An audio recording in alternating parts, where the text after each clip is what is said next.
Hey, what's going on, everybody? X018 has wrapped up and Xbox has seemed to knock it out of the park once again. With great announcements and some great first-party games, along with awesome third-party games, looking like a lot of fun. I went into this event expecting the bare minimum and ended up being pleasantly surprised by the amount of news that was dropped. In this video, I'm going to be covering mostly first party and what Xbox is providing to Xbox gamers. I will try to get more videos out about certain third party games that were released or shown here, so stay tuned for that. To start off the first parties, we had Crackdown 3 showcased, Forza Horizon 4 DLC being showed for the first time, Sea of Thieves knocking it out of the park with a mode I've been dying for, Xbox Game Pass adding 16 more games to the best gaming service around, Black Friday deals being announced, State of Decay 2 getting free DLC, Xbox keyboard and mouse support showcasing, and not to mention 2 brand new studio acquisitions. All this wrapped up with third-party games that will look best on the Xbox One X. But first, let's dive into the awesome showing that was Crackdown 3, probably one of the main attractions to the show. First, Terry Crews was awesome in it, and his commercial at the beginning, which was hilarious, and one of the funniest moments of the whole show. Not only does this game have co-op in the single player, which most gamers already know about, but Xbox decided to finally unveil the destructible environment multiplayer that every single Xbox gamer was waiting to see. Using Azure servers, you will be able to play Wrecking Zone, which pits 2 teams of 5 against each other in an all-destructible arena. Not to mention, if you're not familiar with Crackdown, you can download Crackdown 1 for free through November 30th, available to all Xbox One gamers. I put a video out about this yesterday, so make sure you check that out. Next, they announced a lot of Xbox Game Pass additions. 16 more games added to be specific. The games being added are PUBG, Hellblade Senua's Sacrifice, and Ori and the Blind Forest, not to mention the brand new Ori and the Will of the Wisps being added day and date. All great titles, not to mention that doesn't include Sniper Elite 4, which was brought into Game Pass at the beginning of November. This has to be one of the best announcements for the service. And Phil Spencer was quick to say that Game Pass has millions of subscribers, which is revenue that will go straight back into the Xbox brand. All this does is help Xbox expand its portfolio and expand its gaming footprint on the industry. Nothing but great news for that. And not to mention, all these subscribers are getting their money's worth because it is one of the best services, if not the best service, in gaming today. Now let's talk about the added content coming to the exclusive games that are already launched on Xbox this year. We have Sea of Thieves, State of Decay 2, and Forza Horizon 4. All getting new content added. First is Sea of Thieves, new PvP arena mode. I don't want to go into depth with this just yet because I'll be making a separate video talking about this and all the new additions coming to the game. But let me just say I'm extremely excited for this game to add great PvP modes and great content. It's a game that's near and dear to my heart, and I can't wait to see how it evolves over the next coming years. Because let's be real, I do love it. And I'm a damn pirate legend. So let's start off with State of Decay 2, which is getting free DLC, which apparently is launching extremely soon. They are adding a whole lot to the game and really expanding on the best ways you can survive in the zombie apocalypse.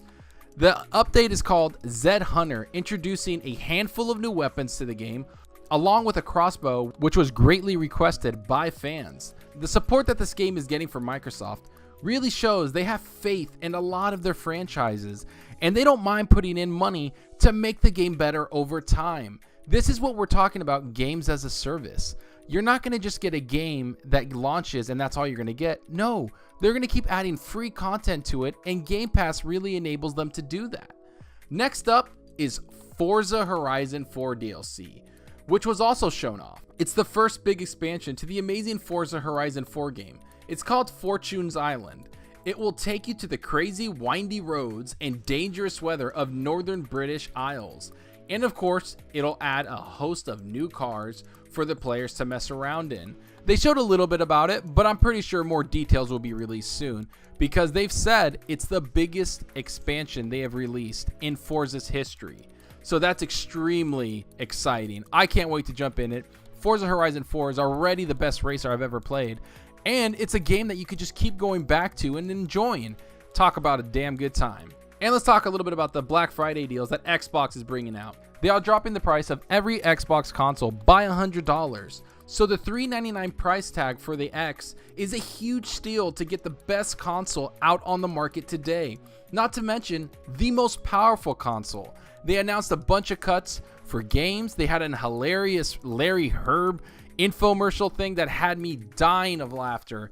Talk about over the top, but that was hilarious. Now let's talk about the big announcements. The first party studios continue to grow at a rapid rate, people. Microsoft decided the E3 expansion of 5 new studios just wasn't enough for them. They decided to expand their first party portfolio of studios with 2 more acquisitions. The first was In Exile, the studio that made Wasteland and The Bard's Tale, which are great games and highly rated RPGs. The second acquisition, and the biggest one, is AAA studio Obsidian Entertainment, who has been rumored for a little while now to be bought by Microsoft. They made great games like Knights of the Old Republic and Fallout New Vegas. Both of these studios are huge RPG developers. They go extremely deep into game development to give people an emerging RPG experience for their gamers. Both of these studios are huge for Xbox, and it's an amazing treat to fans who felt that only one studio announcement was coming, yet we got 2 at this event. Talk about a surprise. But also it shows the faith that Xbox has in its brand. Buying these studios really does fill the void of an RPG that's missing within the first party studio of Xbox. And having 2 studios with rich RPG elements tied to them really does fill out that void for the first party studio. Overall, the event was pretty great. Sure, there was some downtime that dragged on for a little bit, but for the most part, it was pretty amazing. In this last year, Xbox has really stepped up their game. From the beginning of 2018 to the end of 2018, Xbox has really changed the culture and experience around Xbox. Acquiring 7 new studios and hiring over 600 developers is one of the best things a company could do to show they have faith in their brand. I'm going to be patient with Xbox and these developers because I know they are going to make games that all types of Xbox users can enjoy. Not every studio is going to appeal to me, but that's okay because they have so many studios now that I'm pretty sure a few of them are going to give me experiences that I enjoy. But I really want to know what you guys thought about the event. Go down in the comments section and let's start a discussion. What were you most hyped about? What got you the most excited? And if you liked the video, be sure to check out my other videos. And please hit that subscribe button and hit that like button. It really does mean a lot to me. Well, everyone, I'm out of here, and like always, enjoy your gaming. Later.